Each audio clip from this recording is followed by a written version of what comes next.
Hello everyone, welcome back to my channel. তোমরা সবাই কেমন আছো? আশা করি তোমরা সবাই খুব ভালো আছো। কিন্তু আমরা কয়েকদিন থেকে খুব একটা ভালো নেই, কেননা সোনুর শরীরটা এখনও ঠিক হচ্ছে না। এখন ওই বমি বমি ভাবটা আছে।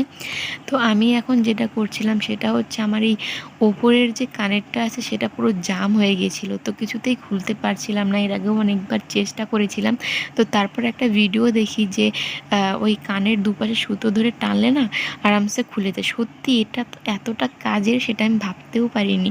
তো সুতোতে আমি হচ্ছে বেঁধে দিই কানেরটার সঙ্গে, তারপরে বাবাকে ডেকে বলি আমাকে খুলে দিতে। আর দেখো বাবা কত সুন্দরভাবে খুলে দিচ্ছে। আমার তো ভীষণ ভয় লাগছিল, কিন্তু এক ফোঁটা আমি ব্যথা পাইনি, আর আমার কানেরটারও কিচ্ছু হয়নি। আসলে আমি এই কানেরটা খুলেছি একটা কারণে, সেটা হচ্ছে সোনুকে পরিয়ে দেব। যদিও সোনুর জন্য আমি বানিয়েছি, কিন্তু ওটা না একটু বড় হয়ে গেছে সাইজটা। মানে ও এত ছোট, এত বড়টা পরালে না ওকে ভালো লাগবে না। তো এই কারণে ওটা আর ওকে পরাবো না। এটা আমার একদম ছোট ছিল, দেখতেই পারছো একদমই ছোট। আর দেখো কীরকম জং হয়ে গেছিলো, কারণ অনেক বছর হলো আমি পরে আছি কানেরটা। তো সোনু দেখে বলছে আমি এটা পরবো পরবো। তো আমি সোনুকে বলছিলাম যে আগে এটা আমি পরিষ্কার করে নিয়ে আসি তারপরে। তো এরপর আমি কানেরটাকে পরিষ্কার করে নিয়ে আসি, আর সোনু দেখে দেখো কীরকম করছে। আসলে আমি ওকে বলছি আমি তোমাকে দেবো না, আমি এটা পরিষ্কার করে নিজে পরবো। এই জন্য সোনুর মনটা দেখো খারাপ হয়ে গেছে। আসলে কি হয়েছে, সোনুর কানটা না একদম শুকিয়ে গিয়েছিল, কিন্তু ওই যে যে কানেরগুলো আছে কানে, সেটা যদি বেশি দিন থাকে মানে কখনো না ব্যথা ওটা লেগেই যায় কানেরটার সঙ্গে। আর লেগে না সোনুর ওই বাঁকানটা পুরো পেকে গেছে। আসলে যখন ওই ভাই আর বোন ছিল, সোনু ওদের সাথে এত খেলেছে, হয়তো কখনো কানে ব্যথা পেয়েছে, যার জন্য কানটা ফুলে আছে পুরো। কিন্তু এদিকে ডান কানটা পুরো একদম শুকিয়ে আছে। আগে তো ডান কানটা একটু ব্যথা ছিল, বাঁ কানটা শুকনো, কিন্তু এখন পুরো উল্টোটা হয়ে গেছে। তো দেখো ওই যে ডান কান একদম শুকনো। তাও সোনুর সামনে যদি আমি একবার ধরি, ও কত যে মানে ইয়ে করে, ব্যথা লাগছে এটা ওটা। কিন্তু ও যখন ঘুমিয়ে থাকে আমি কিন্তু ঘুরিয়ে ঘুরিয়ে দিই, তখন ওর কিচ্ছু বোঝে না। তো দেখো কানেরটা কিন্তু আমার খোলা হয়েও গেছে, মানে ওই পয়েন্ট যে থাকে সেখান থেকে খোলা হয়ে গেছে। তো ভিডিও করবো ভুলে গিয়েছিলাম, তারপরে মাকে দিলাম। আর এখন আমি খুলবো। আর দেখো সোনু কীরকম করছে, ওর কানেরটা পরারও শখ, আবার এদিকে নাকি ও ব্যথাও পাচ্ছে। দেখো একটু কিন্তু বুঝতেই পারলো না আমি কানেরটাতে খুলে দিলাম, তারপরে এই যে কানেরটা এখন পরিয়ে দেবো। আর ফার্স্টে একটু পরাতে যাই, তখন দেখো এমন করে যে কানেরটা একদম পুরো ফেলে দেয়। তারপরে আবার নিই, আমি তো ছাড়ার না, এটা যদি আজকে না পরিয়ে দিই মানে মিনিটে কানটা বন্ধ হয়ে যাবে। তো তারপর অনেক বলে টোলে সোনুকে কানেরটা পরিয়ে দিলাম। তো দেখো ব্যথা কিন্তু পাচ্ছে না, শুধু ওসব না নকশা করছে। আসলে মেয়েটা আমার এত হয়েছে, মানে ব্যথা না পেলেও আউ করতে থাকে, আর যখন নিজে পড়ে ব্যথা পায় তখন না করে ব্যথাই লাগে না। তো এরপর আমি কানের পেছন দিক থেকে লাগিয়ে দিলাম, না হলে তো যখন তখন পড়ে যাবে, তাই না? তো এই দেখো সোনু মানে মনে মনে কত কিছু যে ভাবছে। আসলে ওকে পড়ানোর আগে অনেক কিছু বলে না পটিয়েছি, পড়লে ভালো লাগবে এটা ওটা। আর দেখো কানেরটা কিন্তু পড়ানো হয়ে গেছে। আর দেখো কি খুশি, ওর মুখটা শুধু দেখো, মানে এমন ভাব করছে, মানে কিছুই জানে না, কিছুই বোঝে না। আর আমি আর মা এদিকে বলছিলাম সোনু তোমার কত ভালো লাগছে। তো যাই হোক ওটা তো পড়ানো হয়ে গেছে, কিন্তু এটা যে কি করবার, সোনু কি বলছে, কি যে করো না তুমি, আমাকে কীরকম ভাবটা দেখাচ্ছে দেখো। তো যাই হোক এটা কিন্তু সত্যি অনেক বড় একটা কাজ, এই কান ফুটানো তারপরে আবার কানেরটা পরানো, সত্যি জীবনের একটা অনেক বড় ধাক্কা এটা। তো যাই হোক ডান কান তো শুকনো, কিন্তু বাঁ কানটা তো একদম পেকে আছে, পেছন দিকে ফুলে আছে। এটা খুলতে যা কী হবে কে জানে। তো আমি তো কিছুতেই মেয়েকে রাজি করাতে পারছিলাম না। এরপরে মেয়েকে তো কত কিছু বলছি, সোনু এটা না পড়লে বাজে লাগবে দেখতে, একটা কত সুন্দর দেখাচ্ছে, একটা কেমন দেখা যাচ্ছে জানো। বাড়ির এক এক করে সবাইকে দাঁড় করে রেখেছিল, তাও সোনু কানেরটা খোলেনি। পুরো 1 ঘন্টা লেগেছিল কানেরটা খুলতে। আর দেখো কীরকমভাবে কান্না করছে। তো এখন বলছি দেখ এটা কেমন, ওটা না খুললে কিন্তু কানে ব্যথা হবে। কিছুতেই কথা শোনাতে পারিনি। তারপরে সোনুর বাবাও চলে আসে, আর দেখে সোনু কান্না করছে।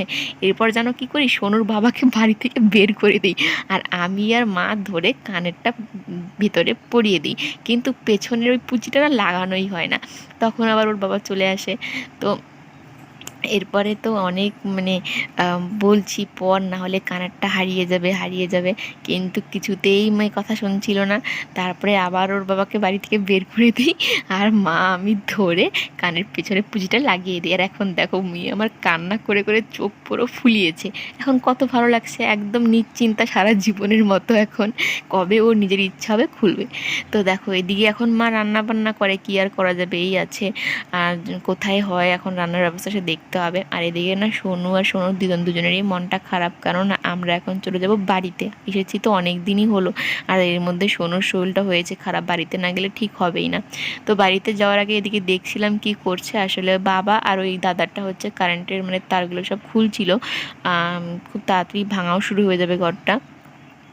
তো এরপরে আমি আবার চলে আসি ঘরে, কারণ আমার ব্যাগপত্র তো এখানেই আছে। আর জানো আমি এখনও স্নান কিন্তু করিনি, কারণ না আমি জানি বাড়িতে গিয়ে আমার আছে অনেক কাজ, বেকার বেকার স্নান করে আবার স্নান করব, এর জন্যই আর কি স্নান করিনি।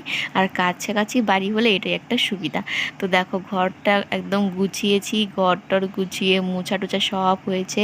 দেখা যাক এইভাবে রেখে যাচ্ছি কতদিন এভাবে থাকে, আবার যেদিন আসবো দেখবো সেদিন কি অবস্থা হয়। তো এরপর আমি ঘরের লাইটটা অফ করে দেই, তারপরে আমি হচ্ছে এখন বেরিয়ে যাব। আর দেখো মাথায় আমি তেল দিয়েছিলাম আগের দিন রাত্রেবেলা, একদম আমাকে মরা মরা লাগছে সত্যি। জানি না মাথায় তেল দিলে যে আমাকে এরকম কেন রোগী রোগী লাগে ভগবানই জানে। তো দরজাটা এখন বন্ধ করে দিলাম, এরপর আমি চলে যাচ্ছি নিচে। আর আমাদের এই সিঁড়িটা কিন্তু নামা খুবই অসুবিধা, বিশেষ করে ছোটোদের, মানে কখন কি পড়ে যাবে, ভীষণ রিস্ক একটা সিঁড়ি এটা। যখন আমরা আগে ছিলাম তখন আমাদের সেরকম কোনো প্রবলেম হতো না।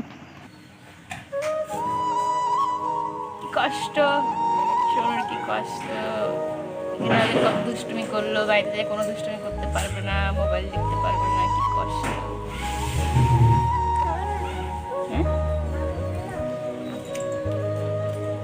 তো নিচে এসে দেখি এখানে আবার আরও দুটো কাকু এসেছে, এরা হচ্ছে ঘরটাকে আর কি ভাঙবে, মানে জানলা দরজাগুলো আবার যেন ব্যবহার করা যায় এর জন্য ভালো মতো খুলতে হবে।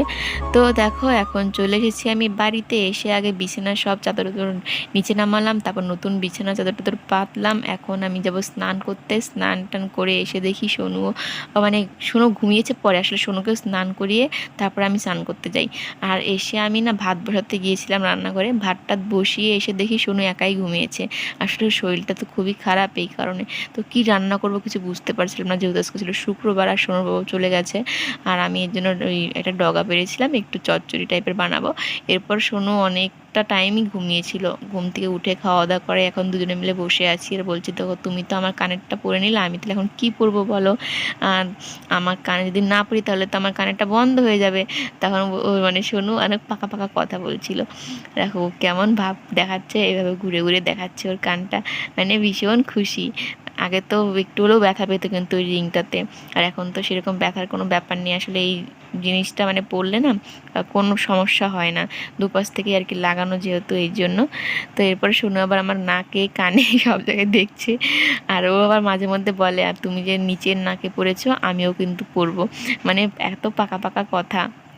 তো এরপর দেখো আমিও পরে নিলাম। আসলে আমি যেটা উপরের কানে পরেছি ওটাই কিন্তু সোনুর জন্য বানিয়েছিলাম, কিন্তু সাইজটা অনেকটাই বড়, এইভাবে বোঝা না গেলেও কিন্তু বড় আছে, এই কারণে আমি পরলাম আর সোনুকেই ছোটোটা দিলাম। সোনু যদি কখনো মনে হয় বড় হয়ে পড়বে বড়টা, তখন পড়বে। টাটা করে দাও, বলো টাটা।